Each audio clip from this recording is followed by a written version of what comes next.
one right here. Is that okay? We'll hand it around for the witnesses.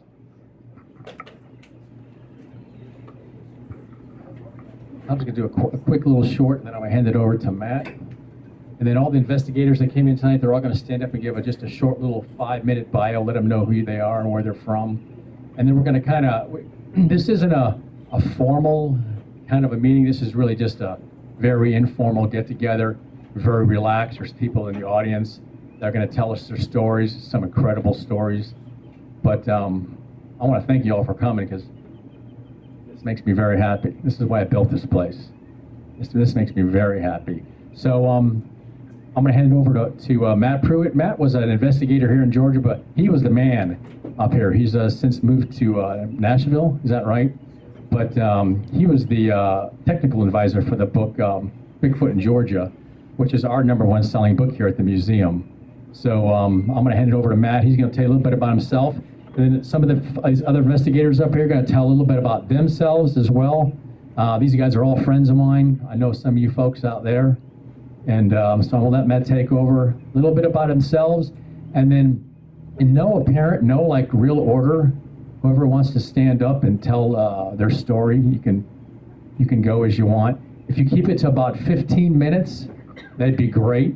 We're probably going to go till, originally it was going to go from 6 to 8, but I think this is going to run way past 8, so I hope nobody has a dinner date at 8, because it could go till 9 or 9:30, I don't know.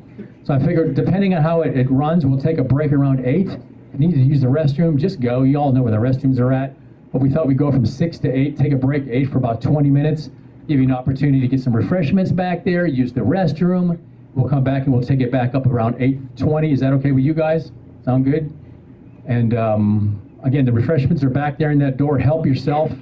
I think we got the museum still running. Is that right, babe? Yes. Yes, museum's still running. So if when you're on your break you want to take a walk through, help yourself. And thanks for coming. I appreciate it. All right, here's Matt Pruit, the brain, Bigfoot brain of North Georgia for many years. Let's have a hand for him, please. Very kind of you, David. You guys need to give a hand to David, because this place is amazing. I started doing field research in this area. Well, I wouldn't say field research at first. I had an experience in 1999, and that prompted my interest in the subject. And then I started gathering data in terms of witness accounts and historical reports in about 2002, and started doing field research on my own in 2004. And kind of got more involved with local Bigfoot researchers like John Hall back here in 2005. And after that, I was the investigator and expedition organizer for the BFRO for about 8 years here in North Georgia. But this is amazing. You know, growing up here, I grew up outside of Helen, Georgia, if you guys know where that is, not terribly far away. Growing up there, and especially when I first started to kind of champion the idea that there were Sasquatches in the Southern Appalachians, and specifically in North Georgia, I was very much a lone voice in the wilderness. I was the only BFRO investigator in North Georgia. I was the only one publishing reports out of North Georgia. There were no books about the subject. There were no documentaries whatsoever. So through the organization and getting to be a part of the group, I helped develop the show Finding Bigfoot. And the first episode that aired was actually the third one we ever filmed, and it was in my hometown of Helen. I provided all those witnesses, all those locations, all that data. And so to now come out here, and we went to Huck's General Store in Blue Ridge, and they had signs that said Sasquatch North Georgia Mountains. Never thought I would see that, and so seeing David's place, this is absolutely incredible. And to see the interest of people, I think it's a huge victory for the animals, and then obviously for the subject and the history of research. So I think David deserves a bigger hand than any of us. But I'll try to keep it brief. Like I said, I started doing field research pretty intensively in 2002 with gathering reports and historical reports, and then field research 2004. Since that time, from doing research in North Georgia, I kind of expanded that into East Tennessee, West North Carolina. I've moved all over the country pursuing the subject. I lived in Washington State for 3 years and did field research extensively in Canada, Washington, Oregon, Northern California. I've done extended field research stays in Utah, Montana, Wyoming. Lived in Oklahoma for a while, spent a lot of time in the Ouachitas, and in Arkansas and the Ozarks, and then back to the Southeast now. We're in Kentucky. My wife and I, or we're in Tennessee and Nashville. My wife and I, we spent a lot of time in Kentucky, Southern Illinois, the Ohio River Valley, etc. So that's a little bit about me, I guess. Pass it on. Also, I founded a project in 2012 that's probably one of the only fully funded field research studies to take place in the Southern Appalachians, called the Sasquatch Contact Initiative, that I'm relaunching this year, and I have a website and some information about that as well. So, which direction should we start? We'll start in this direction with Robert? Just make sure you hold that mic pretty close to you.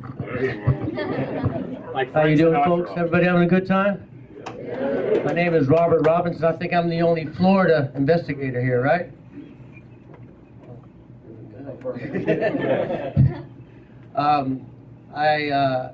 I'm the author of the book Legend Tripping, The Ultimate Adventure, which has been doing really well. In fact, I did my first book signing here at the museum, and it's kind of funny how it happened. When I was doing up the book, I wrote about the museum, and my publisher, David Childress, the guy from that TV show Ancient Aliens, I don't know if you ever watch it or not, he's the one that goes, "Hi, I'm the David Childress." I'm glad he's not here to hear me say that, by the way. But anyway, he called me and said, "Hey, get up there and go see this museum and write about it and put it, because we don't have anything out there about it." So I did. And it turned out I already knew David already when he was in Florida, when we went and did some Bigfoot hunting down there with the BFRO. My background, I'm a military brat. I grew up all over the world. I got into the whole legend tripping Bigfoot thing watching the classic Legend of Boggy Creek. We went and saw it. I didn't know I was going to go see it. The dad took us to the drive-in, double feature. Don't even remember what the second movie was. All I remember is the movie started. This is a true story. And, watching the movie behind the back seat, eyes glued to it. On the way home, I was, kept thinking, it's my luck, the Falcon Monster is going to be in my backyard, waiting for me to go out there, So when we got home and took the dogs out, I made my brother go out just to pick But got into, like I said, the TV show In Search Of. Started getting into that and just started reading it. Joined the military right out of high school. Did 21 years. Unfortunately, I didn't get to do a whole lot of legend tripping because the Army has a nasty habit of sending you overseas and letting bullets fly over your head. So I didn't get to really do a whole lot. But once I retired in 2003, I retired down to Florida, and I hooked up with the BFRO and started going on Bigfoot hunts, or as we say in Florida, the skunk ape hunts. And I been doing that. And my wife, she's a ghost hunter, so we started to do, I would go on her with ghost hunts, and she would go on with me on Bigfoot hunts, but she didn't want to be called a Bigfoot hunter, and I didn't want to be called a ghost hunter. So, I'll go on ghost hunts with her. I'd have, help her set up her cameras, but I'd usually fall asleep if something didn't happen within the next 5 minutes. Other than we went to a place that supposedly had a ghost of a naked lady, I stayed awake for that one. But needless to say, she didn't show up. Bummer, I know. But, like I said, and I hooked up with Charlie Carlson, the gentleman who wrote the book Weird Florida, and he's the one who kind of told me, hey, you need to write a book on the stuff that you're doing. Down in Florida, I've taken Cub Scouts on Bigfoot hunts, and taken some other people. I usually go out with Stacy Brown and the Sasquatch Hunters, and there's another group down in Florida called the ISRT, and I go out with them and stuff. As far as experience, the one experience that really, I've had a couple of them, is the one that they actually did a recreation on that TV show, Monster Mysteries of America, when I was out with my son. Long story short, we had a hunter who saw it out there, had a little video of it, so I wanted to go out and get a trail camera. So I put the whole family in the car, we went out there, but I didn't take any of my gear other than my trail camera. We got out to the spot, which is in the Green Swamp, which is about 40 minutes west of Orlando, and we went down this area to where he saw it, and my son went with me, and my son had got a brand new set of night vision goggles, and he wanted to try them out. So we went walking down this path, the wife and the daughter stayed at the car, and we went walking down, and we started hearing something off to our left moving around, and it sounded something large walking through the swamp. Now we're walking down a dirt road with swamp on both sides of us, all right? So we would stop and listen, and it all of a sudden would stop. And then we'd start walking again and all this, and we'd start hearing it going. And then we heard it scream, and it went like this. And I'm like, well, that didn't sound like a bear. And I took my son's night vision goggles away from us. Give me those things, you know. And I started looking around. Anyway, it screamed again, and I look over, and my son was gone. I said, "Yeah, he's bailed on me." He took off running back to the car. So I look up, and I see some glowing eyes right off in the swamp. Now, I know you're saying this is a raccoon and all this. This is cypress trees out there and stuff. There's not a whole lot of low-hanging branches on cypress trees. They're usually, you know, really pretty high up. And then I saw it blink a couple times, and I could hear it breathing. And then I heard something behind me, and I kept thinking, oh, just my luck, you know. What happened was this Bigfoot has got my attention, while another one's going to come up and take me out. So I turn around, and lo and behold, it's my son, just looking at me like, you hear it? And I said, it's right over there. Well, anyway, it screams again, and my son leans over and says, I think we need to leave. Well, needless to say, I didn't have any gear with me other than, you know, the night vision, and my trail camera, so we kind of had to start walking back, and we hear it start splashing around again, and like it's coming out at us. And so we start backing up a little bit more, and then it screams again, and we walked a little bit faster this time. And then all of a sudden, it stopped, and we could hear it going off in the woods, and we got back to the Jeep, and my wife and my daughter had heard the screaming, and they said, you know, we heard it, so we came back to the Jeep. So anyway, that was one of the experiences that kind of, you know, and I went out a couple of days later just to make sure there was no low-hanging branches that might have been a raccoon and stuff. And when, you know, we could see where we were at when I went, because I knew exactly where I wanted to put the trail camera, and I used that as a marker where we heard the screaming and stuff. So whatever it was, the eyes were up here, and I'd say it was a good 100 feet back in the swamps. And I'll tell you, there's not a whole lot of animals that tall walk around the swamps like that. So.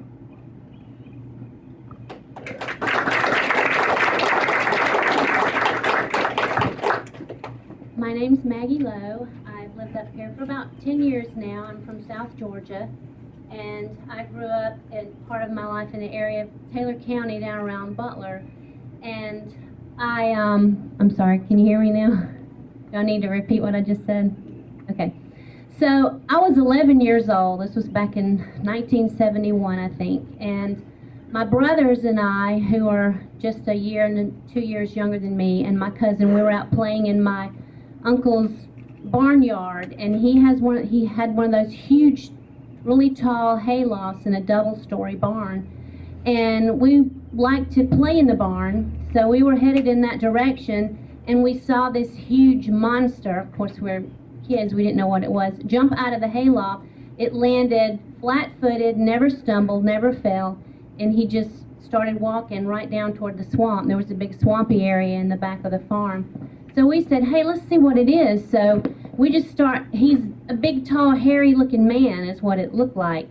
And so we started following him down this sandy road down towards the swamp, and we saw these huge footprints. And we're saying, what in the world? Because they were so much bigger than anything we'd ever seen. And then, you're going to laugh at this one. In the side of the sandy bank was a naked butt print. And there's a cast of one out there in the museum. Until I saw that in the museum just last year, we always thought my cousin did it. So, so that's a mystery solved. But there, in that area, you could hear it screaming down in the swamps at night. And there was actually a school bus that it was sitting in the middle of the road, and it stopped a school bus. So all of the children on the school bus were terrified, and the driver, they all had to have medical attention because it frightened them so badly. And the horses would run around our house at night, and we just supposed, well, maybe Bigfoot's chasing them, who knows. But there was a room also in the barn that had an old couch in it, and it was covered with hair. So we thought, well, he must hang out here. But we never saw him again after I guess we scared him off or he left. But things change, the land changes, and they cut down the trees and stuff so you don't hear them. They don't hear him anymore. And also another account of, I think there's some pictures back there. Oh, okay, here they are right here. This is my niece, and my brother works in agriculture, and he takes care of several of the farmers' land around the area of Augusta, Georgia. And this was just a couple of years ago. He was preparing a field, and he went out that morning, and they found these tracks. and there were 2 sets of tracks. So maybe it was a male and female, there was a larger set and a smaller set, and they were walking right side by side. And she tried to match the width of the stride or whatever, and as you can see, even my tall brother and my tall nephew could not stretch their feet out to match the footprints and the stride of the animal. So, and he has been, or it has been seen in that area a lot by my nephews who've seen him when they've been out hunting, and several other people who have actually been on the news in Augusta, one just last year. And they could hear it once again screaming down in the swamp, and then again they cut down all the trees and they don't hear it anymore. So, but they're out there. There is definitely something out there.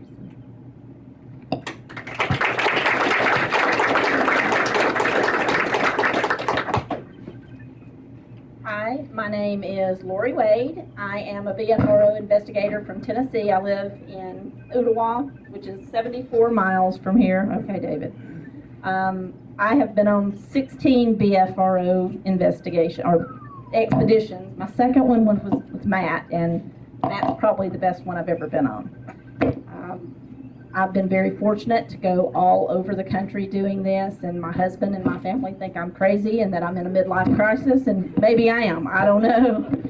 But I've also been very fortunate enough to have seen one just last October for the first time, and I have no doubt in my mind what it was. It was on a trail 60 yards behind me, and I just thought, what is that? Who is that? And I was out on an expedition. I also got zapped in Wisconsin, which I don't want that to ever happen again. If anybody knows anything about that, that's infrasound. And for about 20 minutes, I was frozen in my steps and sick and scared shitless. I mean, that's just, there's no other way to put it. I was scared. Came back and did not want to go back out in the woods. But I still do this. I love it. Just had a North Georgia expedition 2 weeks ago, about an hour from here, and I could not have paid hoaxers to have a better expedition than we had. We had rocks thrown at us. We heard howls, whoops. We had a bluff charge from one running down a trail. They were there. And we have another BFRO expedition in October in another part of North Georgia. So if you're interested in that, sign up on the BFRO.net website. And I guess that's about it for me.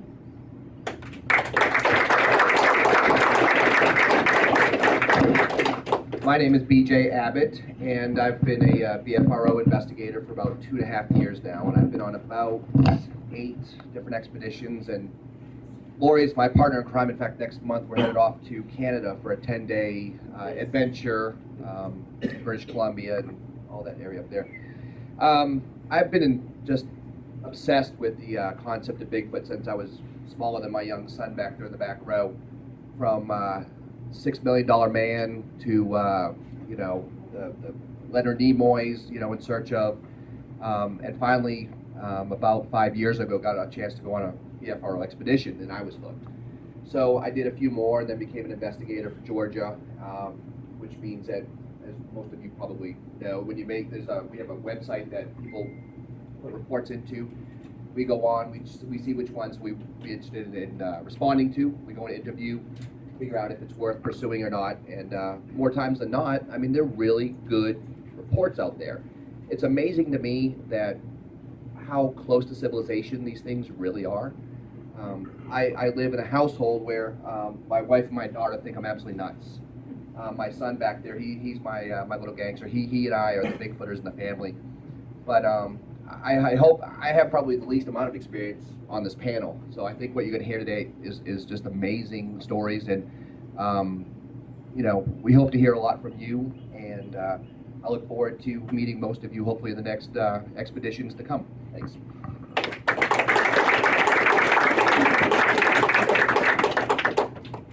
Good evening, everyone. My name is Jeff Thomas, and I'm an alcoholic. I've been sober now. Wrong meeting. Bigfoot. Okay, Bigfoot.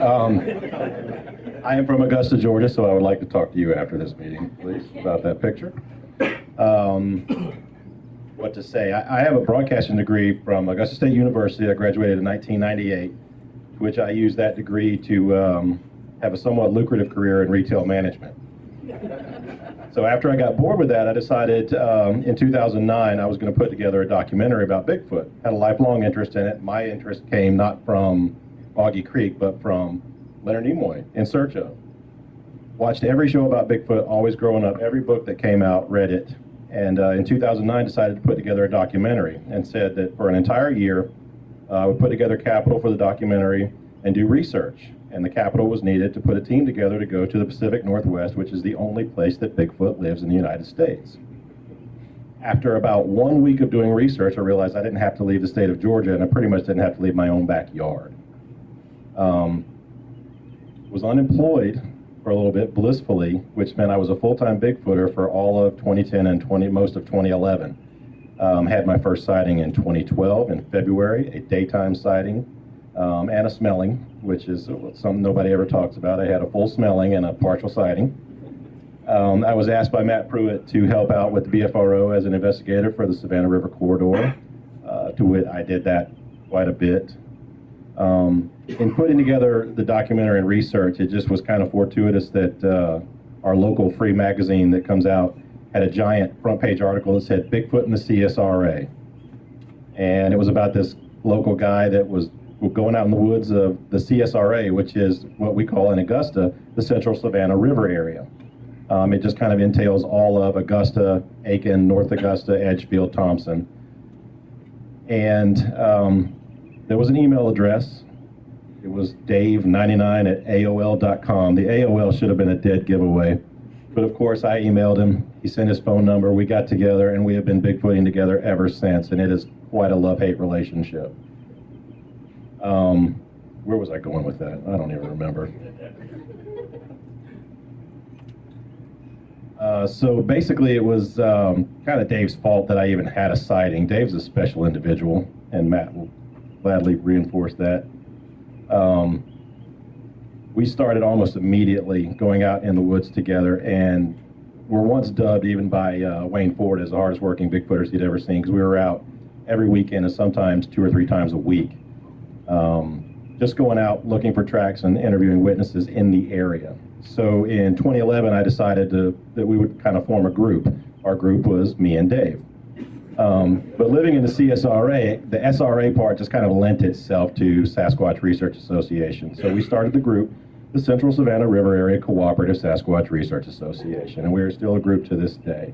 And the reason that we have even more people in the group is that one day we decided to add people to our group, and by doing that, we were going to go to a prime location and walk around in the woods with them, which is pretty swampy down on the Savannah River, just south of Augusta.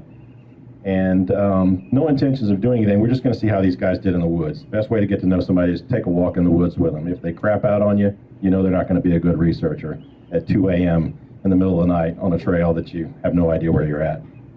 And that's when it happened. I come across a 7.5-foot, very lean black Sasquatch with its back to me, walked away. It was in such thick brush, couldn't get to it. The smell was overwhelming. And after that, just kind of went from full-time to more cooperative, basically. And that's when Matt had asked us to help out with the BFRO investigations, and which we gladly did, because it was more of not more of the search. After you've seen one, you kind of know that they exist. So it was not, well, I need to go out every weekend and see more, because it's such a fluke. And any of you that have seen one will know that it is such a fluke to see one. It's completely fortuitous to come across one. So after that, I worked with Steve Coles in New York. I did an expedition in New York, which was actually televised by National Geographic. It's on Destination America right now, and that's over 5 years old, and they're just now airing it in the United States. We've done research in Ohio. I've done research in North Carolina, South Carolina, not Florida yet, but there's too many mosquitoes down there. You can have those mosquitoes and chiggers and ticks and whatever. And snakes, and well, we've got enough poisonous snakes up here alone, but the mosquitoes down there will take you out to sea, basically. So that's pretty much my story. That's all I've got. When they're all said and done, if anybody wants to talk to me about my sighting, I'll be glad to do it. It's kind of long and boring and detailed, but life-changing, and most of you all know that. It's definitely a life-changing event. So. Okay, it's a hard act to follow there. I'm the other Jeff, Jeff Carpenter. I'm from, best way to explain it, because the casino's real easy, Cherokee. I'm just outside of Cherokee, North Carolina. I think everybody knows where the casino's at now. I live in Sylva, North Carolina. My background is I was a Parks and Recreation Director for 32 years in Jackson County. I'm a carpenter, I'm a mountain man. I do these talks sometimes with groups, we have trips, and everybody looks at me like I'm from a foreign country. I'm Appalachian, if you can't tell. So some of my words are way different. If you've ever read the Foxfire books, y'all know about the Foxfire books, that's all about my family. My great Aunt Harry Carpenter's on the first book. So I'm really proud, as you can tell, of a mountain. I grew up in the mountains, and my story's a little different because I grew up hunting and fishing in the mountains of western North Carolina and North Georgia. My mom and daddy's from right there on the line where the Foxfire books are, Dillard, Georgia, Otto, you know, right there at that area. Never had anything, never thought anything about it. Till about 2006, I started seeing some weird things in the woods hunting. And keep in mind, I was in the woods when I was 4 years old. My dad only went to the 5th grade. His nickname was High Top in the mountains. And some of the people I go out with, Ryan Varley's pretty bad. Most people know Ryan. It's hard not to know Hog Varley. We call him Hard. He's from the East Coast. He calls me High Top, and that's the reason, because my dad, they've written books about him. He was a master hunter, tracker. He just loved the mountains, and that's where I get my love of the mountains from. But we started seeing some weird things. I did on my own. My dad had passed away 23 years from cancer, and the way I guess I get solace and get close to Dad as I get back in the woods with him, because when I was growing up, it was just, I mean, here goes the Appalachian, sign digging. I don't know if y'all know what that is, but you know, it's ginseng hunting. I grew up doing that. I started finding tree twists, which is similar to the one in the box here, tree breaks, things like that. It was really odd, because I know bears do that a lot in our mountains. They do a lot. They strip cherry trees.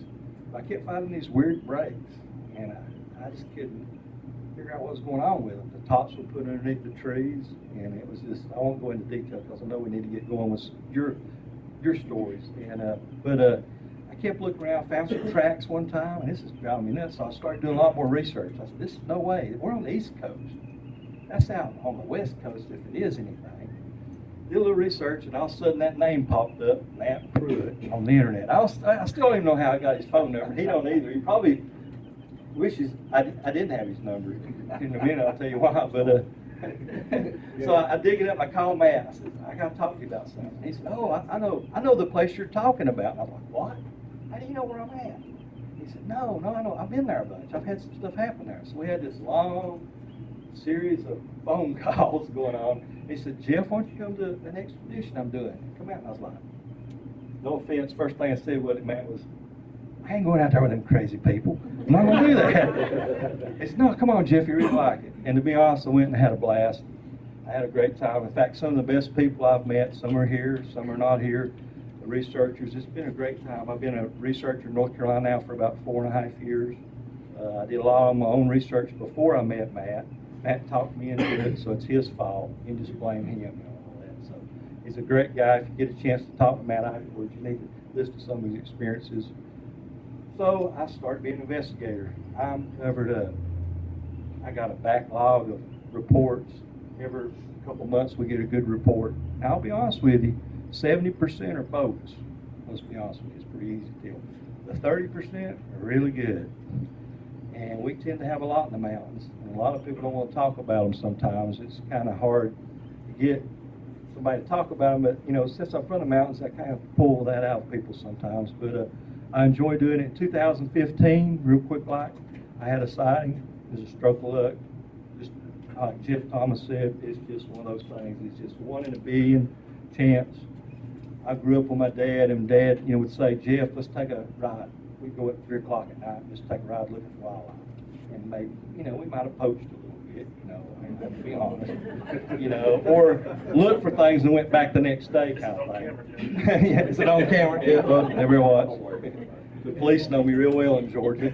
And I had a sighting, and it was just poor Matt. I called him at 1 o'clock in the morning, I think, to tell him about it. I woke him up, or left a message, I think. But the best thing I tell you about the sighting, and we can talk later, I don't want to take up a lot of time, but it's really wild when myth turns into reality. I don't even know how to explain that to you. If you had your own sighting, you know what I'm talking about. It's just, there it is. You don't know why it's there.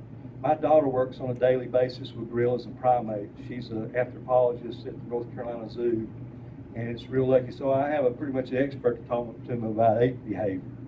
What I saw, I only saw the back of it, was maybe an ape, more than likely a feral human. It didn't have fur. This had no fur. It had hair.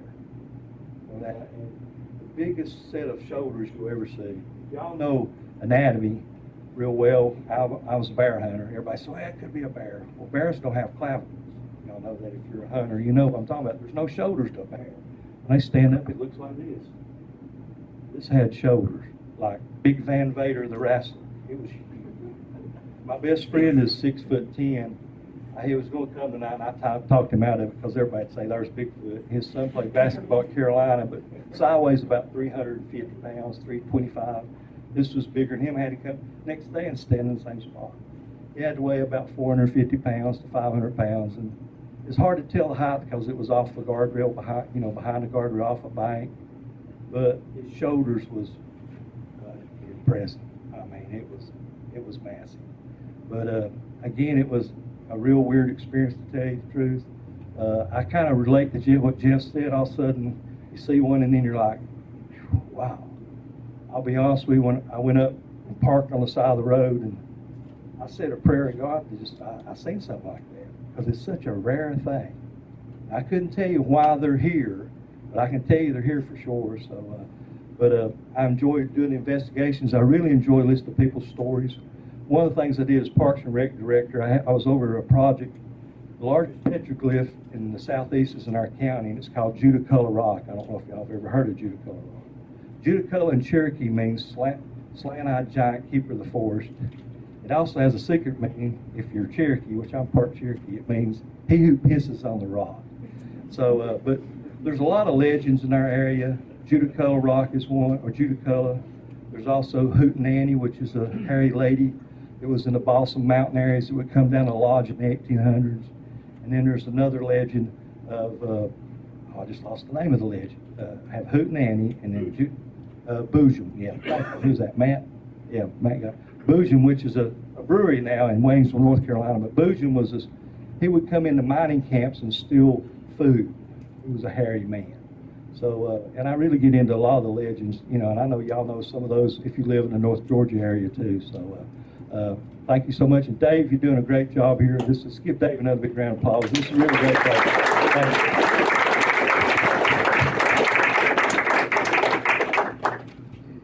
Jeff started out with, I'm Jeff and I'm an alcoholic. Well, I'm Jason and I'm a recovering experiencer, a recovering witness, I guess is how you'd want to put it. I've been recovering for over 30 years. I had the experience of accidentally running into a Bigfoot that was squatting in a berry thicket as I was picking berries, and I didn't just run into it, I actually touched it and didn't know what I touched until I stepped back and realized after good staring for a minute or two what it was that I was seeing. And then, like he mentions about mythological creatures jumping off the pages of books, that's what I realized, that Bigfoot is alive, or King Kong is alive and well, excuse me. That's how I felt. I had a very traumatic residual from it that I still suffer with. Bad nightmares, that kind of thing. So I stuffed it for 30 years and didn't say anything because when I did share about it, you get the ridicule. You're crazy, you're nuts, that kind of thing. Went to my parents. This is what I saw, Mom. This is what I saw. It's probably a dog. This weren't no dog, Ma. But I had to stuff it. And I would have nightmares and wake up, and my mother would be like, you know how moms are when they're frustrated. Knock it off. Stop with this stuff, So I did. I wouldn't talk about it anymore. And I shut up about it for years, and I was sitting in church one day while my youngest son, was working on some kind of church program, an Easter show or something. And these two old guys standing behind me, one was a retired park employee. And he said, this was in Tennessee, when I lived in Tennessee. I'm from upstate New York originally. That's where I had my encounter as a kid. But I moved to Tennessee when I was in my late teens. So anyway, I heard this old guy tell this other old guy, hey, somebody said they saw a Bigfoot up an Indian boundary campground the other day, you know, and just that little snippet of conversation triggered something. So I started having the nightmares. So here I am at 40 years old, afraid of Bigfoot, afraid of monsters, you know. I'm 47 now. I've come a long way, but I'm still, every story touched me. Every story I heard there, it's in me. You know, you can't unsee these things. Now, the creature I ran into was not vicious, was not angry, was not threatening, but the Bigfoot in my dreams is. So when I wake up in my dreams, you know, here I am, 40 years old, afraid of monsters. What's the matter with you? I decided to talk to somebody about it. And that person, who's a professional, suggested that I reach out and find people that maybe had experiences and talk about it. So for the first time, I Googled Bigfoot. And I got in touch with somebody who put me in touch with somebody, and I met people on Facebook, and I got, you know, that at the very beginning, I was like, I can solve this thing in a year. You know, this is what I'm thinking. What? They've got scat? Really? You know, there's evidence? Really?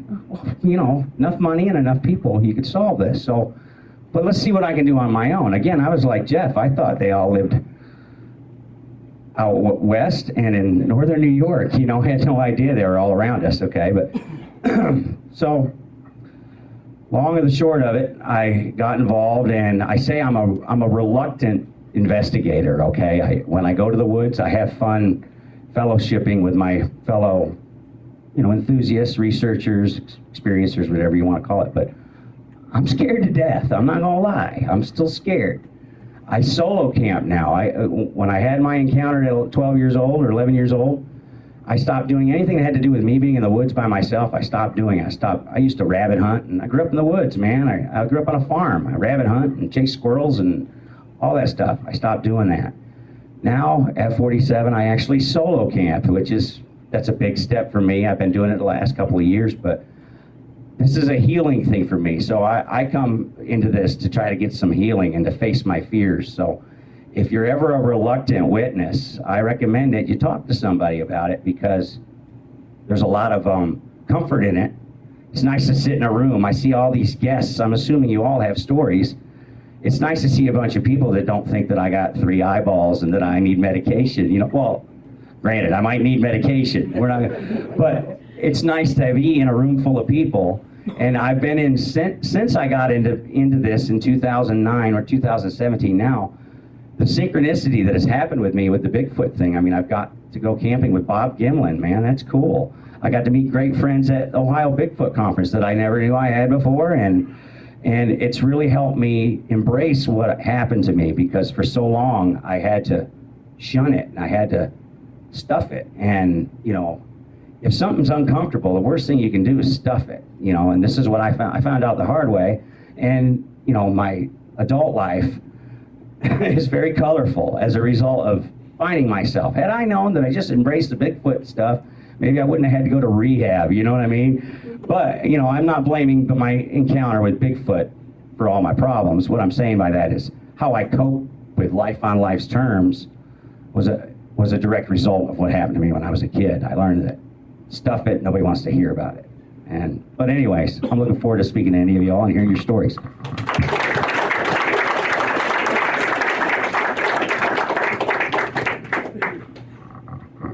I'm Sam Hedrick. I'm a researcher, have been for a lot of years.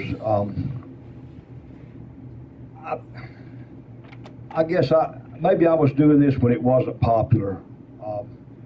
I had something happen to me when I was 6 years old that I never have forgot, and never said anything about it until over 50 years later.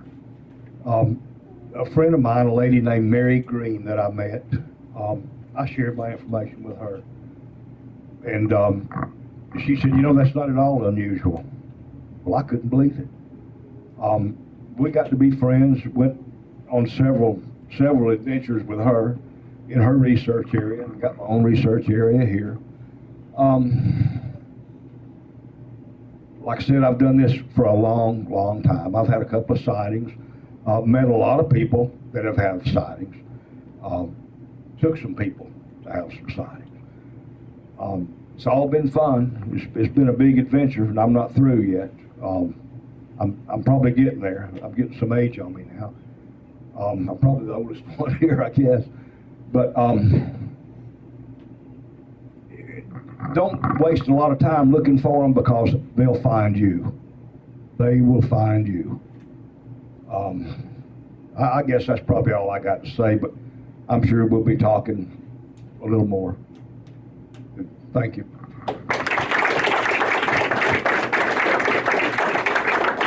Because we'll open it up to some witnesses. One thing I'd like to say before we get into witnesses, discovery, we think of discovery as kind of a finite line, and it's just not for most people. There's a continuum of discovery, just like many other things that we experience.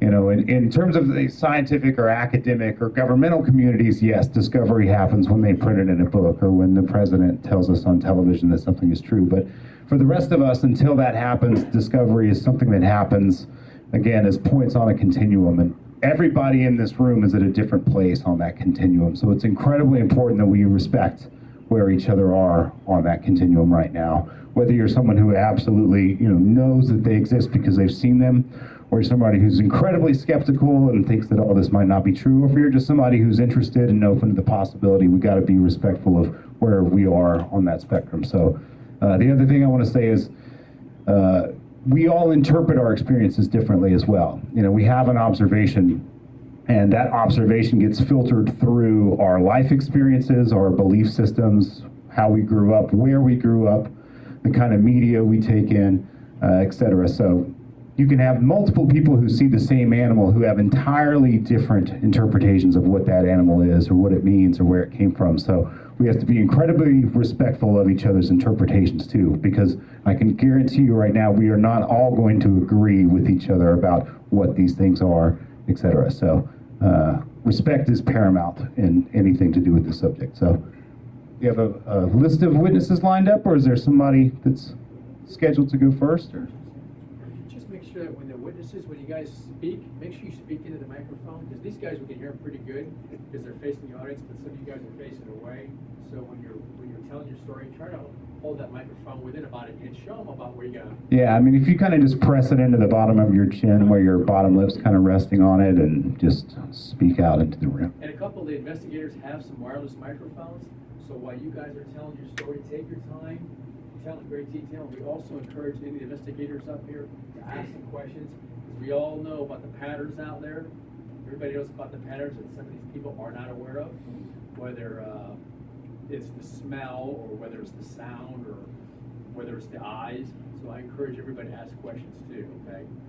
So as they're telling the story, I encourage all investigators to ask questions. So just make sure you're talking to the microphone too.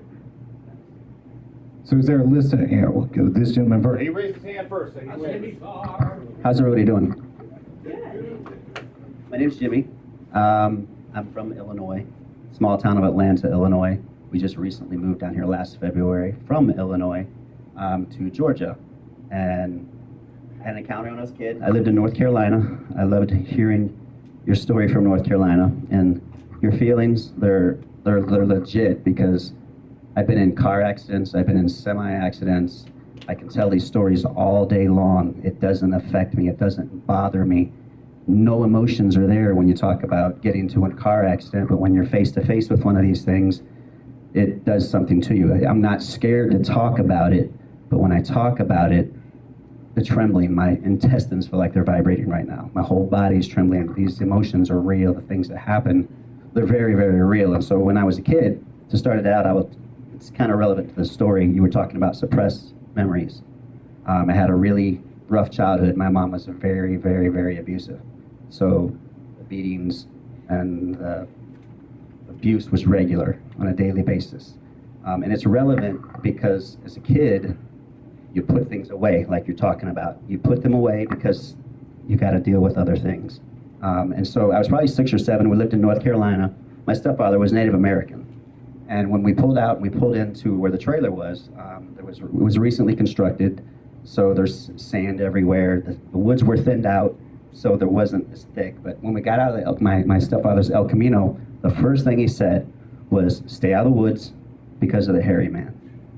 As a kid, I'm 6 or 7 years old from Illinois, and those sentences, even as a kid, were never in a sentence together. Hairy man, it didn't make any sense. So it was me and my 2 older brothers. We're 2 years apart. I'm 6 or 7. My next brother is probably 8 or 9. The next one's 10 or 11. We looked at each other and we were like, okay, whatever. What do we do with this information? And so we kind of did our thing and ran. We're in a new spot. We're in a trailer by woods. So we're just having a good old time. And so he looks at us and he's like, I told you. It's a hairy man. We didn't know what to think of it. And we weren't there that long. So me and my brother are heading away from the back of the trailer. Anybody here been in a trailer, lived in a trailer before? Anybody? You got the front door, it's about 1/3 of the way. At the end is the hitch where my mom's room was. You walk in, you got the kitchen, the living room, the dining room, and there's a hallway on the back side of the trailer. First door on the right is the back door. Last door is our bedroom. So there's a bedroom at this end, a bedroom at this end, and a bedroom beside ours between a bathroom and our bedroom. Well, we are outside behind the trailer and we hear, just it sounds like a woman getting torn apart. It's this horrible high-pitched scream. We're curious and we're walking. We just start walking. We're curious. We're 3 boys. And so we're walking. We probably get 25, 50 feet from the trailer. And we hear a crack. And we look up. And that's what, I'll get to it. But that's what kind of drives me nuts. When you hear encounters, people are walking and looking at the ground. My first encounter was in a tree. And the way to describe it, when we looked up, it was like if you stand next to a flagpole, you stiff arm your arm out, and grab that flagpole, and then slide your feet in all the way to the flagpole, and then crouch down. That's what it was doing on a branch about 15 feet off the air.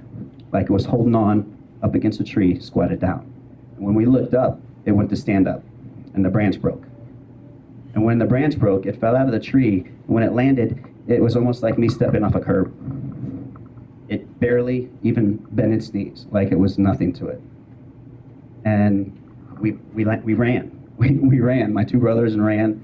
And that was the day that I learned that I needed to be a faster runner, because my oldest brother got to the back door, came inside, locked the door, and left me and my other brother hanging. So the bad part about it was, for some reason, there was an old freezer chest. The back porch, the back door, the steps, it was recently put there. The trailer, I don't even think it had anchors in it yet. The steps were made out of cinder blocks. So there was about 5 steps up to get into the back door, no railing or anything. But beside it, over here, was a freezer chest. And the top was like a plexiglass top. But it's so worn and weathered that it was hazed over. So it was like looking through a shade, basically. That's all we could do. My brother Bobby left us hanging. He just locked the door and left us hanging, so me and my other brother jumped in the freezer chest.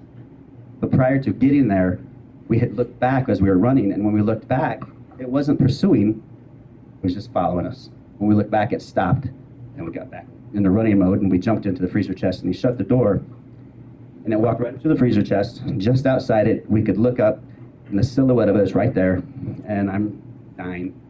As a kid, I'm dying. I'm like, oh my God, this is it. We could have been just leftovers. We're in a freezer, ready for it to do with whatever it wanted. But it huffed.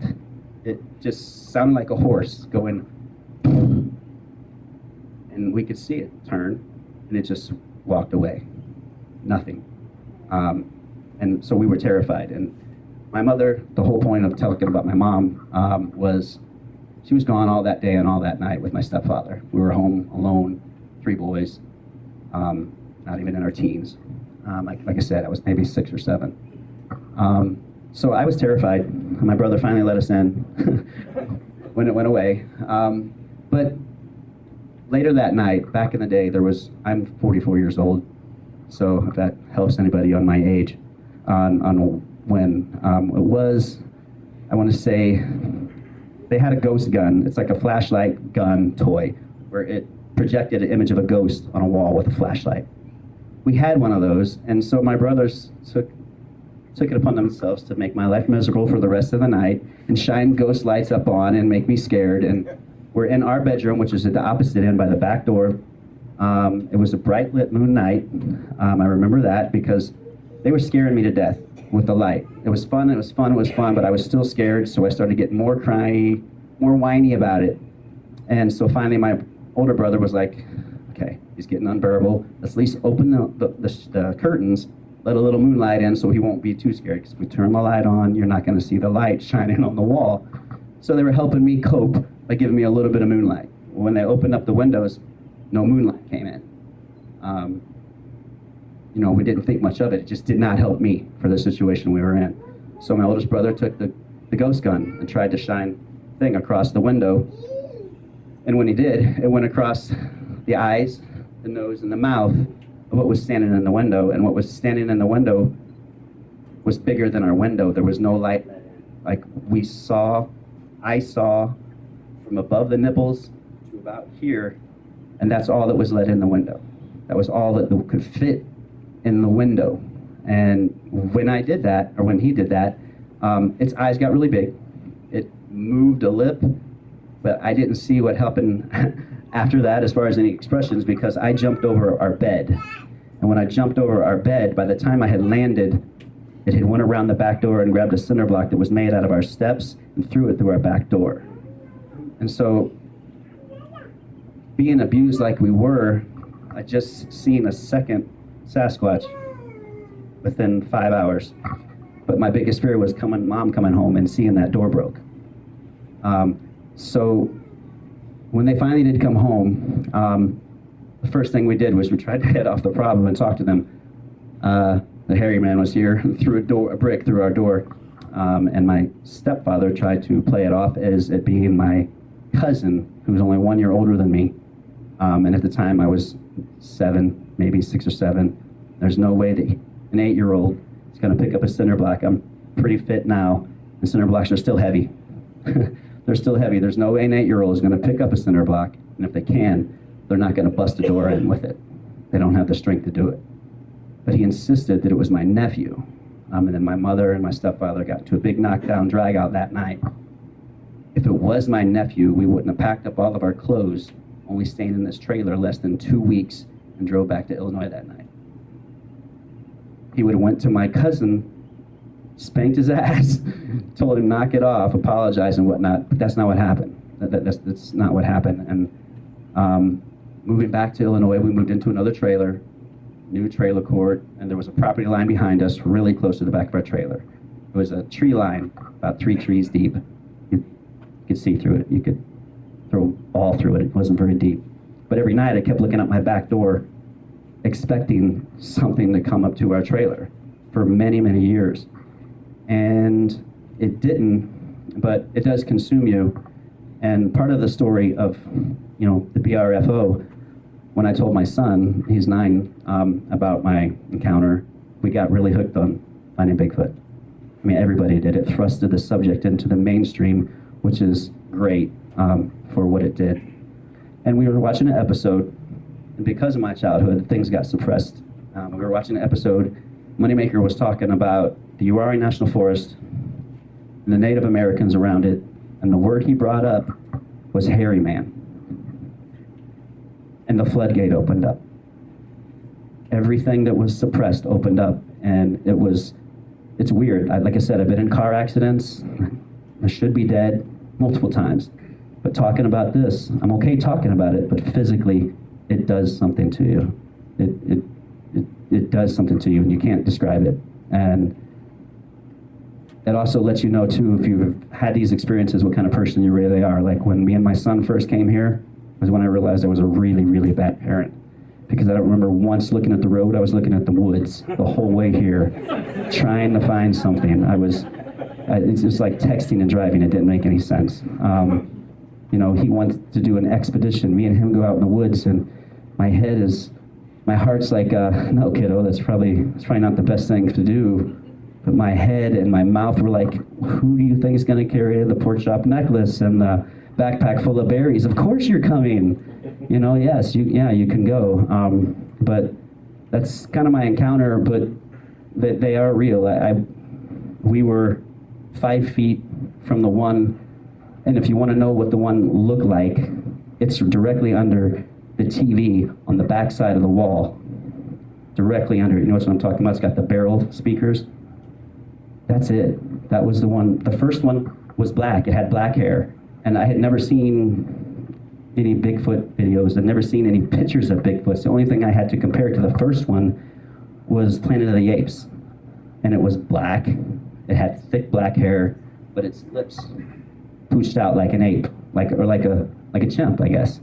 The other one was brown, 2 to 3 times bigger. Trailers, if anybody's ever been on one, they're 3.5, 4 feet off the ground. And when I was a kid, standing on the ground, 3.5, 4 feet off the ground level, I was still looking up to what was up there in the window. And I never got to see any more than this to here. I don't know how big it is. I know the first one, my stepfather was probably about 5'7". This couldn't have been but 6.5 feet tall. But it was terrifying. It affected me as a kid. It doesn't affect me as I get older, but when I talk about it, you can see it, you can hear it, the trembling in the voice. I don't understand that part. The therapy, good therapy, I came across the podcast called Sasquatch Chronicles, if anybody's heard of it. It is like therapy for people that have had encounters and seen them. I didn't hear anything. I heard a tree break. I heard the tree that it fell out of. We didn't hear any noises. We didn't smell anything. When the ghost gun went across the eyes, there was no eye shine. And so after hearing all the people talk about eye shine, it made me wonder, if I really did see what I did, but there's no other explanation for it. Not at all. But that's my story, my encounter. Hope that helps anybody. But yeah, I'm not here to promote anything, but Sasquatch Chronicles is a great therapy for having these encounters, because you can hear stories like this all day long. Who's next? Anybody else? Yeah, if you're still up there, if we can ask them. Sure, go for it. Thank you so much for being here and telling the story. I did hear that on Sasquatch Chronicles, so I think you mentioned on there you were going to be here, so thank you so much. Oh yeah, you bet. These kind of stories are incredibly important because I think for a long time, if you guys are familiar with the history of the subject of research, if you read a lot of these books, the idea proposed at first was that they only existed in these far-flung remote areas, and that people who saw them close to their homes had to be lying, and they didn't do those kind of things. Now, obviously, we know that people do have these very frightening encounters at their homes. If you live in the right areas, they will approach human structures, and they'll very often, confront and encounter people in those situations, and that's, a heck of a lot more terrifying to have that happen in the place that you call home, that's your sanctum, than it is to go out. It'd be like having a great white shark at your door or something like that. So, yeah, exactly. So it's hard for me to imagine how intense that could have been for you. So thank you for sharing that. You bet. I wonder too if you thought maybe it was the second individual that actually, because it seemed like there's such a quick time frame between seeing the large one and the cinder block coming through the door. If you thought the second individual maybe was the one throwing, or a second individual, or if you think the same one that you saw was responsible for throwing the projectile through the door. It almost doesn't seem like the time that it took. By the time I left the floor, cleared the bed, and landed, is the time the cinder block came through the back door. And so it had to go from this window around the corner to the back door, grab a brick, pick it up, and throw it. But hearing so many stories of how they're almost like supernaturally fast, I don't know, but I do think that the two in the area for sure, like I had mentioned to Wes, maybe he went home and told Dad, there's some people here that aren't supposed to be here and you need to go check it out. There was no aggression, except for, I think, when we all screamed, when the light hit its eyes got big. And the same one with the one that fell out of the tree. As soon as it landed and looked us dead in the eyes, its eyes got big, like a, oh crap, look. And then when we took off, the total time between seeing both of them was probably less than 5 seconds. We looked up, it fell, we hauled ass. Yeah. We looked out the window, we seen it, we left. You know, we tried to get out as fast as possible out of there until it hit the back door, then we kind of felt trapped. But I think so. Unless they are really that fast. I mean, it was a split second. There was no aggression until we screamed when the light hit his eyes. And I really do think that the only reason it came there is because my brothers knew that I was a big sissy, and they're scaring me, and they're hearing me screaming through the walls, and it probably attracted it. Not only it knew we were there, but to see what was going on. And so it wasn't rocking when we opened. Of course, I didn't see it long enough to see if it was rocking. We looked at it, seen it, and I bailed. Wasn't going to stick around for whatever was going to happen. How far is the window off the ground? The window off, I remember looking off the ground or the trailer. Well, the ground, because it would be standing on the ground. Yeah. So the trailer is several feet off the ground. Right, the trailer, the foot of the trailer you're standing on is probably 3.5, 4 feet off the ground, probably 5 steps to get into. Got it. And so, for me as an adult, it was probably chest level off the ground, off the floor. And so it had towered. I want to say the window was probably a 4-foot window from side to side, and it took up the whole entire window. I don't know if it was standing straight up. If it was standing straight up, or if it was standing straight up, it was at least 8 foot tall. If it was standing straight up, but the way it was just standing, that we couldn't see all of it, and it was just kind of looking down at us. It may have been even crouched. Well, I'm like a typical parent. I'm pretty, except for me, the only thing that terrifies me in my nightmares is something happening to my wife and kids, you know, nothing else. I'm pretty fearless, except for when it comes to spiders. There's really no place for those. My wife is the one that I call. I'll literally, woman, there's a spider! And she takes care of it. I take care of everything else. I'll fight a bear to the death. Those kind of things don't bother me. Getting back in the woods doesn't bother me. Telling my story doesn't bother me. My encounter, just when I talk about it, the physicality of what it does when you talk about what happens is unexplainable. You can't explain why your legs are trembling, or why your hands are trembling, why your voice cuts out when you're talking about it. I was in a band for 20 years. I've been in front of a microphone for a long time. It doesn't bother me to be in front of people, but talking about this encounter and reliving what you go through, it does physically affect. I think Robert had a question for you. What you got? Let me explain. When I was in the military, I was a military policeman. Okay, and I interviewed a lot of people. And since I've been Bigfoot hunting, Squatch hunting, and all that, I've interviewed a lot of people. In fact, when Finding Bigfoot came down to Florida, I got to go out there and you know, start interviewing people. And one of the things that I've always noticed, that a person, and again, I'm not going to say this is my opinion because I've had some other people tell me the same thing. People that actually see this thing and wholeheartedly know they see it, it's a very emotional experience for them, all right? Because I think what it is, and I'm not going to get all technical, is we grow up in our minds that there's no such thing as the boogeyman, the mole monsters, there's nothing in our closet. And when you see this thing, there's conflict in your head that you're going against everything that you were taught to believe, and now you're seeing a monster in front of you. And one guy said he was so taken back how big this thing was. I mean, he had an idea. He knew about Bigfoot. He saw but when you see this thing and see how huge it is, it's just something that, in fact, he said when he got home, he was in a tree stand. He saw it. The thing walked across the street during the Thanksgiving 2012. Looked up at him, and he said a chill went down his spine when he realized it was a real creature and not somebody in a suit. But anyway, he got home. He went right into his room and went and laid down. Didn't want anybody to mess with him. And, you know, his son was saying, "What's up, Pop? What's going on with you?" And it took him a couple days to just try to get it, you know, to come out. So, what, you know, like you said, you were doing what you were saying. And I've noticed that when I do interviews, and no offense, ladies, but the ladies that I believe really saw something break down and they just get emotional. I had one lady chew her husband out because he put her on a tree stand down in the Crystal River, and he went to another one. Well, she fell asleep, woke up, and this thing was right underneath her in a tree stand. She started screaming, and the thing took off.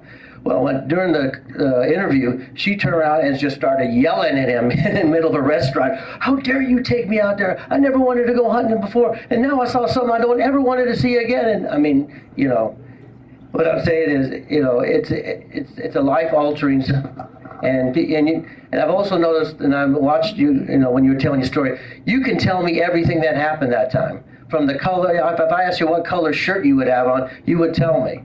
You tell me what color your shoelaces. People who see it can tell you everything about what was going on in that situation. All right. The question I do have, though, is what time of year did this happen? This was in the fall. Fall? Okay. I remember that night when we packed everything up, threw it in the garbage bags and left. My mother and stepfather had kind of gotten into a little knockdown drag out in the kitchen because we told them it was the hairy man, and she freaked out and said, "You never said anything," and kind of went into a fight, and we packed everything up, threw them in garbage bags, threw them back to El Camino, and headed back to Illinois through the mountains. There's no topper on the back of the El Camino, so me and my two brothers were in the back of the El Camino, and I remember going to the mountains while it was snowing and just using our garbage bags as blankets full of clothes to keep us, from freezing to death. So I do know that it was in the fall. I can't tell you what month. Honestly, I can't tell you what town it was in. We moved around so many times. I think when I was a kid, I probably averaged 3 or 4 schools a year. I don't know, but I do know that, we were in North Carolina, and my stepfather, that's what he said. That's what opened everything up, the hairy man. And that's when, some of the movies, I had never even heard of Foggy Creek.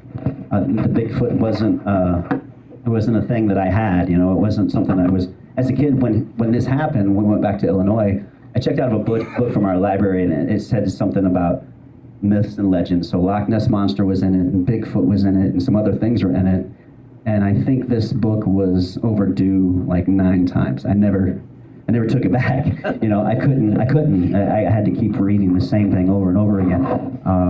But it wasn't until Matt Moneymaker said, the hairy man, that I got on YouTube. I got looking into things, started listening to podcasts, hearing that there were way more stories than I knew about. And it's good therapy. Anybody else got any more questions? I do. Sure, go for it. I like the fact that you shared what you shared. And when you mentioned the BFRO, I wanted to throw this out that my hometown of Sasquatch Harbor, New York, has the auspicious location of the very first newspaper report of a so-called wild man in American history. It's in the 1818. It's in the BFRO deal, but they took it. It's an excerpt from an article in a newspaper, and it talks about a wild man and how a farmer of the utmost integrity spotted a wild man running on his property near Ellisburg, which Ellisburg's just like 5 miles from where I. But I wanted to mention this because it's funny how back in the 1800s somebody could say, "I saw a wild man," and it ends up in the paper. And now if you say, "I saw a wild man," you end up in the back of an ambulance, or you end up in the nut farm. Is what I'm saying. I just find it amazing what happens in 200 years. It's pretty cool. Yeah, I brought a paper I seen on Facebook. How sometimes you come across these certain sites that have fancy shirts or something, and so I had to bring it in for Dave. And how the people that have encounters tell people, "I've seen a Bigfoot," but nobody believes me. I brought him a paper in that has a Bigfoot on it and said, "I seen a human, but nobody believes me," or yeah, Bigfoot saw me, but nobody believes him. And so it's just the backwards humor that I had to bring in for him. But yeah, anything else?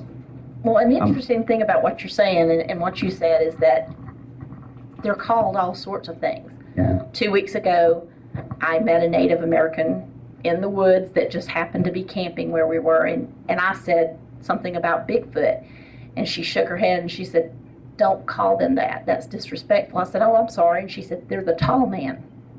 That's what they call them, is the tall man. So you'll hear all sorts of names, but they're all the same thing, but they just refer to them as different things. Yeah, and I think I've read several places that just about all Native American tribes consider them other tribes, not animals, which is kind of fascinating. Yeah, the variations, I mean, some Native American tribes view them as very like benign or benevolent even.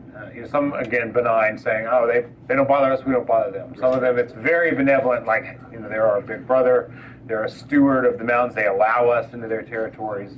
Some of them are, view them as very malevolent, like these things are dangerous, they steal children, they eat women, they eat children, they eat people.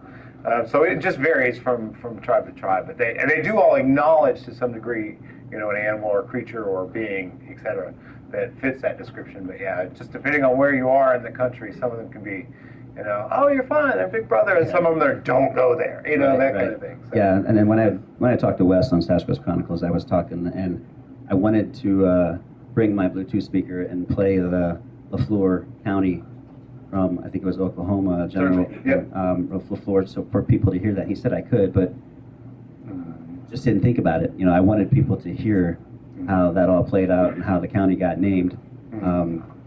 So it's pretty fascinating. Maybe people should hear that. Absolutely. Thank you. Anybody else? Thank you. You think? Thank you. Thank you so much.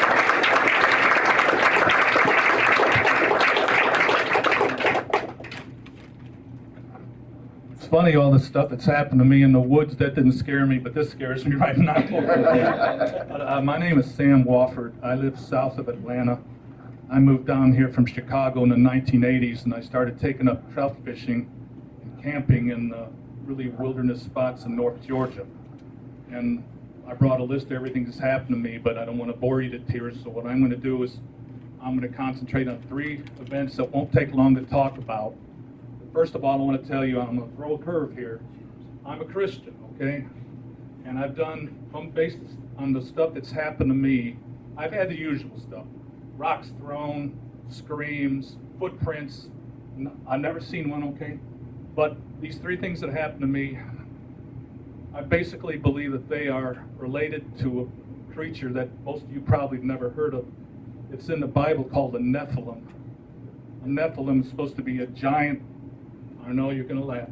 It's in the Bible in Genesis 6:4, it talks about the fallen angels mating with human women and creating giants. Some of these giants were recorded in the Bible. If you know anything about the Jewish exodus from Egypt, one of the commands they had were to kill all these giant races before they made it to the promised land. But so you know where I'm coming from. I'm going to tell you the 3 things that have happened to me that's where I'm heading. Back in 2014, I have a brother-in-law who's a no-nonsense Air Force guy, and he's retired, and you could call me retired. And we go fishing up near Clayton, Georgia, right near the South Carolina border, and we fish on a few creeks, War Woman Creek, and the Chattooga River, which borders South Carolina in the northeast corner. My first really weird thing happened. We were fishing on a little trout stream called Betty Creek. It's just south of Dillard. Hardly anybody knows about it, and I don't want you to remember this because it's a great place to fish. So we got there, and right away, it was really strange. We were catching a really big trout, and my brother-in-law, he likes to stay in one spot. But I'm kind of hyper. I'm from Chicago, so I went walking. I was catching fish everywhere, every place I could find. And what happened I came up to a spot with a nice place, nice pool where I figured a trout was going to be. I cast in there. I caught a big trout. I was bringing it in, okay, put it in my creel. I was right on the edge of the water, and there was like a 30 feet of clear grass behind me and then a tree line. So all of a sudden I had this weird feeling that something is watching me. So I said to myself, so you ever try to look straight ahead and then look out of the corner of your eye and you think you can almost see something but you really can't? Well, I thought I saw a huge figure on the tree line about, I figured at least 8 feet tall. And this is the really weird part.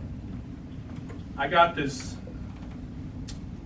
feeling that somebody was talking to me and saying, everything's cool, you don't have to be scared. And I turned around and there was nothing there. Okay, that's the more believable of the three stories. My brother-in-law started fishing on War Woman Creek, which is off of War Woman Road, which runs east of Clayton, Georgia. And we would camp right on War Woman Creek. Well, we would, one night, there was a kind of a rustic guy that lived down the road. He had a dog. And we befriended it and fed it, which was a big mistake because we couldn't get rid of it. So one night, it was about 10:30, my brother-in-law slept in the back of the camper with the covers over his head. He never heard anything. So I heard the dog, his name was Hubcap. He started yelling and yelling and yelling. This went on for about 15 minutes. I said, okay, this is too much. So I opened the door and I walked out. The river was only about 15 feet to my right. Rhodes was to my left. There's Hubcap, and he's got his head cocked up in a position where there would have been something 8, 9, 10 feet tall. I said, Hubcap, what are you yelling at? And he kept on yelling and yelling, and I looked, and there was nothing there that I could see. It was just a river, and the bank went straight up. You couldn't scale the bank. Finally, after a little while, after the dog kept yelling, I heard a low guttural growl come out of nowhere, just where that dog had his head cocked. The dog took off back to his camper. I thought to myself, well, this is kind of weird. I thought, I'm going to be real bold. I'm going to take a little rock and I'm going to throw it in that direction and see if it hits anything. Well, I didn't do that. And I went to sleep that night. Well, the same area on another trip, the owner of that dog, not the friendliest guy in the world, kind of a mountain man who owned that dog, he had a trailer that was about 50 yards upstream from us, okay? He liked to drink, and I'll have a beer once in a while. My wife don't like it, she's a Baptist. But anyway, my brother-in-law Randy and I said, let's get a 6-pack, let's befriend the guy. So we went over, sat down, had a beer or two. It was after dark, and his place where he had a little camper and a place to sit down with some lawn chairs. And the road kind of went up about 5 feet. And then there was a little bit of a clearing, and then there was the river and the straight bank. Well, we're sitting there having a beer, and we're talking trash. And I see this white orb, about 2 feet in diameter, off the ground, about, I would say, 60 feet away from me. I looked at the thing, I looked at the other guys, they didn't notice it. So I just kept on talking. I said, I better not go over to that thing and figure out what it is. But later, I'm not going to go into gross detail, but I've done a lot of studies since then. I believe the reason that these Bigfoots, they may not all be able to do this, but I think they disappear. I think these orbs, some people say it's a gateway to another dimension. I believe the Nephilim, if that's what they are, a cross between a fallen angel and a creature, they have these other abilities. You've heard about some people talking about the terrific sense of fear some people have with that. But in the Old Testament, there's a creature listed twice in the Old Testament. It's called a satyr. And the original Hebrew word, it's called a hairy, shaggy demon. And the original Hebrew word says it means intense fear and shivering, which to me speaks to some of the, I've never had that intense fear or shivering, but I believe, and first, I hope there's no men in black in here. But I believe, if the government don't know these things are out there, nobody does. I don't think they're going to tell anybody about it. They're not going to want to tell about it because logging industry, recreation, hunting, fishing, cabin rental, you name it. Plus the fact, now I'm going to step on some toes now. I don't believe in evolution.